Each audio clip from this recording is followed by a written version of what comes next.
মধ্যপ্রাচ্যের ভূ রাজনৈতিক উত্তেজনা নতুন করে বিপজ্জনক মোড় নিয়েছে। সাম্প্রতিক মার্কিন বিমান হামলার পর ইরান ও যুক্তরাষ্ট্রের মধ্যে চলমান দ্বন্দ্ব আরও তীব্র হয়ে উঠেছে। পরিস্থিতি এমন এক পর্যায়ে পৌঁছেছে যেখানে উভয় পক্ষের বক্তব্য ও সামরিক অবস্থান আন্তর্জাতিক অঙ্গনে বড় ধরনের উদ্বেগ সৃষ্টি করছে।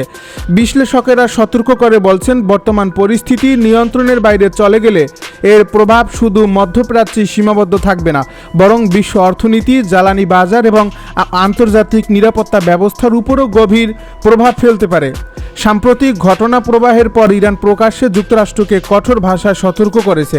তেহরান জানিয়েছে, দেশের সার্বভৌমত্ব ও নিরাপত্তার বিরুদ্ধে যে কোনো পদক্ষেপের জবাব দিতে তাদের সশস্ত্র বাহিনী সম্পূর্ণ প্রস্তুত রয়েছে। ইরানি কর্মকর্তাদের বক্তব্য অনুযায়ী বিদেশি শক্তির চাপ বা সামরিক হামলার মুখে তারা কখনোই পিছু হটবে না এবং যে কোনো আক্রমণের জবাব উপযুক্ত সময়ে ও উপযুক্ত পদ্ধতিতেই দেওয়া হবে। ইরানের পররাষ্ট্রমন্ত্রী আব্বাস আরাকচি সামাজিক যোগাযোগ মাধ্যমে দেওয়া এক বার্তায় যুক্তরাষ্ট্রের নীতির তীব্র সমালোচনা করেন।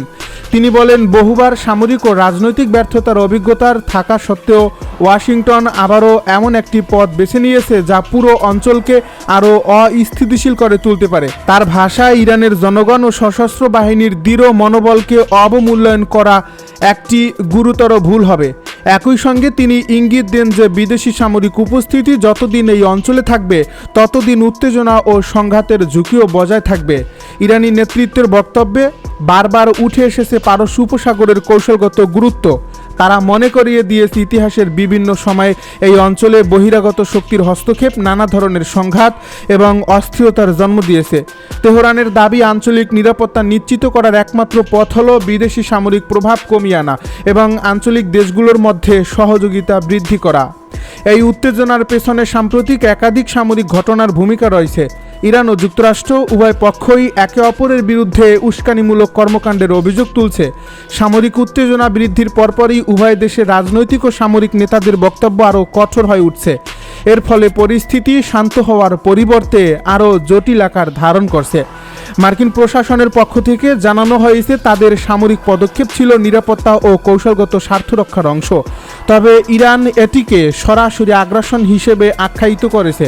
তেহরানের মতে, দেশের অভ্যন্তরে বা আঞ্চলিক স্বার্থের বিরুদ্ধে পরিচালিত যে কোনো সামরিক অভিযান আন্তর্জাতিক আইন ও জাতিসংঘ সনদের পরিপন্থী।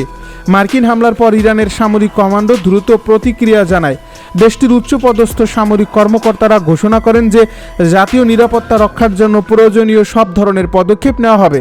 তাদের বক্তব্য, স্পষ্টভাবে প্রতিশোধের ইঙ্গিত পাওয়া গেছে, যদিও কী ধরনের পদক্ষেপ নেওয়া হতে পারে সে বিষয়ে বিস্তারিত কিছু জানানো হয়নি। তবে সামরিক বিশ্লেষকেরা মনে করছেন, ইরান সরাসরি বা পরোক্ষভাবে বিভিন্ন কৌশলগত লক্ষ্যবস্তুতে চাপ সৃষ্টি করতে পারে। ইরানের সামরিক মুখপাত্র এক বিবৃতিতে বলেন, দেশের বিরুদ্ধে পরিচালিত হামলার জবাব অবশ্যই দেওয়া হবে এবং এর জবাব এমনভাবে দেওয়া হবে যাতে প্রতিপক্ষ এর ফল দীর্ঘদিন মনে রাখে। তার এই বক্তব্য আন্তর্জাতিক সংবাদ মাধ্যমে ব্যাপক আলোচনার জন্ম দিয়েছে। অনেকেই এটিকে সম্ভাব্য পাল্টা সামরিক অভিযানের পূর্বাভাস হিসেবে দেখছেন। এদিকে ইরান শুধু যুক্তরাষ্ট্রকেই নয়, পুরো অঞ্চলের দেশগুলোকেও সতর্কবার্তা পাঠিয়েছে। তেহরান স্পষ্ট করে দিয়েছে যে যদি সংঘাত আরও বিস্তৃত হয় তাহলে এর প্রভাব সীমান্তের মধ্যে সীমাবদ্ধ থাকবে না। এর ফলে পারস্য উপসাগরীয় অঞ্চলের দেশগুলো পরিস্থিতি নিবিড়ভাবে পর্যবেক্ষণ করছে।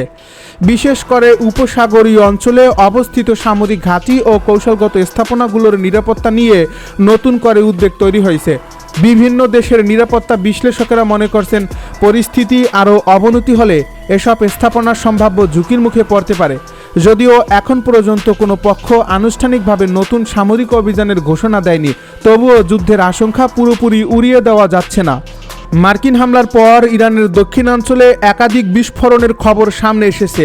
স্থানীয় সূত্রগুলো জানিয়েছে, বিভিন্ন এলাকায় বিস্ফোরণের শব্দ শোনা গেছে এবং নিরাপত্তা বাহিনী দ্রুত ঘটনাস্থলে পৌঁছে পরিস্থিতি নিয়ন্ত্রণে কাজ শুরু করছে।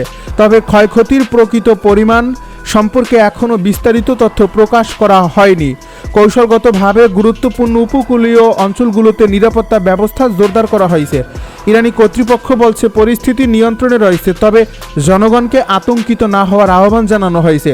একই সঙ্গে সম্ভাব্য যে কোনো পরিস্থিতি মোকাবেলায় উদ্ধারকারী ও জরুরি সেবা সংস্থাগুলোকে সর্বোচ্চ সতর্ক অবস্থায় রাখা হয়েছে। এই সংঘাতের আরেকটি গুরুত্বপূর্ণ দিক হল জ্বালানি নিরাপত্তা। পারস্য উপসাগর ও হরমুজ প্রণালী বিশ্বের অন্যতম গুরুত্বপূর্ণ জ্বালানি পরিবহন রুট। বিশ্বের বিপুল পরিমাণ তেল ও গ্যাস এই পথ দিয়ে আন্তর্জাতিক বাজারে পৌঁছে থাকে। এর ফলে এই অঞ্চলে সামরিক উত্তেজনা বৃদ্ধি পাওয়ার অর্থ হল বৈশ্বিক জ্বালানি সরবরাহ ব্যবস্থার উপর নতুন চাপ সৃষ্টি হওয়া। বিশ্ববাজার ইতিমধ্যেই পরিস্থিতির প্রতি সংবেদনশীল প্রতিক্রিয়া দেখাতে শুরু করছে। আন্তর্জাতিক বিনিয়োগকারী ও জ্বালানি ব্যবসায়ীরা উদ্বিগ্ন হয়ে পরিস্থিতির দিকে নজর রাখছেন, কারণ এই সংঘাত দীর্ঘস্থায়ী হলে তেলের দাম বৃদ্ধি, সরবরাহ ব্যাহত হওয়া এবং বৈশ্বিক অর্থনীতিতে নতুন অনিশ্চয়তা তৈরি হওয়ার আশঙ্কা রয়েছে। আন্তর্জাতিক কূটনৈতিক মহলেও এই বিষয়টি নিয়ে ব্যাপক তৎপরতা দেখা যাচ্ছে। বিভিন্ন দেশ উভয় পক্ষকে সংযম প্রদর্শনের আহ্বান জানিয়েছে। অনেকেই মনে করছেন বর্তমান এই পরিস্থিতিতে সামরিক পদক্ষেপের পরিবর্তে কূটনৈতিক আলোচনাই হতে পারে সংকট নিরসনের সবচেয়ে কার্যকর পথ। তবে মাঠের বাস্তবতা এবং উভয় পক্ষের কঠোর অবস্থান এই সম্ভাবনাকে জটিল করে তুলছে। মধ্যপ্রাচ্যের সাম্প্রতিক ইতিহাস প্রমাণ করে ছোট একটি সামরিক ঘটনা থেকেও বড় আকারের আঞ্চলিক সংঘাতের সূচনা হতে পারে। তাই বর্তমান এই পরিস্থিতি নিয়ে উদ্বেগ বাড়ছে আন্তর্জাতিক পর্যায়ে। রাজনৈতিক বিশ্লেষকেরা বলছেন এখন সবচেয়ে গুরুত্বপূর্ণ বিষয় হলো উত্তেজনা নিয়ন্ত্রণে রাখা। রাজনৈতিক বিশ্লেষকেরা বলছেন এখন সবচেয়ে গুরুত্বপূর্ণ বিষয় হলো উত্তেজনা নিয়ন্ত্রণে রাখা এবং এমন কোনো পদক্ষেপ এড়িয়ে চলা যা সরাসরি পূর্ণমাত্রার যুদ্ধে রূপ নিতে পারে। মধ্যপ্রাচ্যের আকাশে যে নীরবতা এতদিন আপাতত শান্তির ইঙ্গিত দিচ্ছিল তা মুহূর্তের মধ্যেই ভেঙে পড়ছে নতুন করে। কয়েক ঘন্টার ব্যবধানে এমন এক নাটকীয় পরিস্থিতির সৃষ্টি হয়েছে যা শুধু ইসরায়েল বা ইরানের মধ্যে সীমাবদ্ধ নয়, বরং পুরো অঞ্চলের নিরাপত্তা ও কূটনৈতিক ভারসাম্যকে প্রশ্নের মুখে দাঁড় করিয়েছে। সাম্প্রতিক ঘটনা প্রবাহে স্পষ্ট হয়ে উঠছে যে সংঘাতের আগুন এখন আর সীমান্তের মধ্যে আটকে নেই, বরং তা ধীরে ধীরে বৃহত্তর আঞ্চলিক সংকটে রূপ নেওয়ার পথে এগোচ্ছে। বিশেষ করে লেবাননকে ঘিরে শুরু হওয়া উত্তেজনা দ্রুত এমন এক পর্যায়ে পৌঁছেছে যেখানে প্রতিটি সিদ্ধান্তের প্রভাব পড়ছে আন্তর্জাতিক রাজনীতির কেন্দ্রবিন্দুতে।